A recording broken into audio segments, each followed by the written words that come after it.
Watch this carefully. This is where most drivers go wrong on the stop line backing crossover. It all comes down to mirror use and your rear bumper reference point.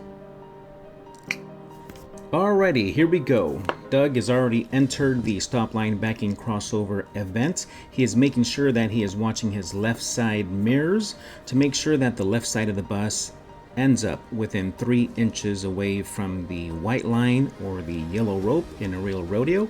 Then of course he is using his front bumper reference point to position the bus within 2 inches. That way he doesn't lose any points from the front or from the side when the judges measure. Once the judges give you the go-ahead, then you are going to be going full lock left and you're going to be watching the right side mirror zone. In this demonstration, we position the bus on the right side of the white line.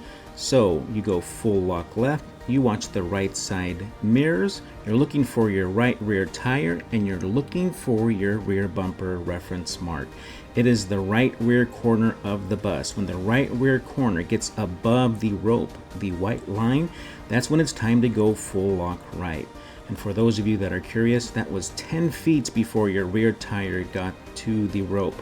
This is the same thing that you're going to have to do for a CHP drive test. You are still watching the right side mirror zones because you want to make sure that the right rear tire makes it over. Once you are sure that the right rear tire makes it over, then all you have to do now is switch mirrors, watch the left side mirrors, and now you're going to wait for the same thing. When the left rear corner, when the left tire is 10 feet away from the rope, the ground reference, you are going to go full lock left. Mr. Doug likes to keep it nice and close because he wants to get maximum points. So he still started turning at the same point, and now he's making fine little adjustments to ensure that he positions the bus within 3 inches on the left side. He is also keeping in mind that he does not want his space to run out at the very end.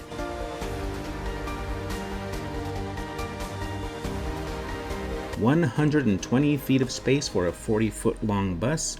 There is the view from the left side. As you see, he is within 3 inches and he barely made it." This, of course, was without practicing for a very long time. Thank you again for watching this video. Hope that you enjoyed. Remember to stay consistent, keep your standards high, and trust the system. See you in the next video. I don't even know if I did that right.